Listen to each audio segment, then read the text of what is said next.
చెప్పిన యజమాని శిల్పి దగ్గర నుంచి ఆ మూర్తిని తీసుకురావడానికి వచ్చినప్పుడు ముందుగా శిల్పికి పక్కన పడేసిన రాతి బండ కనిపిస్తుంది. అప్పుడు అతను ఎలాగూ తను కడుతున్న దేవాలయానికి కొబ్బరికాయలు కొట్టే ఒక బండ కావాలి, విగ్రహంతో పాటు దీన్ని కూడా తీసుకువెళ్తాను అంటాడు. ఆ తర్వాత దేవాలయాన్ని నిర్మించి ఆ విగ్రహాన్ని స్థాపించి దాని ముందు కొబ్బరికాయలు కొట్టే బండను కూడా ఉంచుతాడు.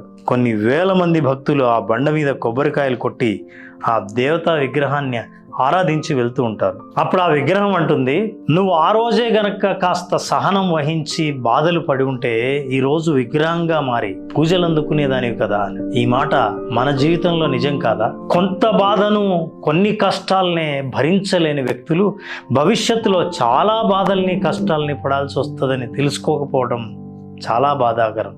ఈ వీడియో అందుకు సహకరిస్తే, వాళ్ళు ఈ విషయాన్ని తెలుసుకోగలిగితే సార్థకత చేకూరినట్టు.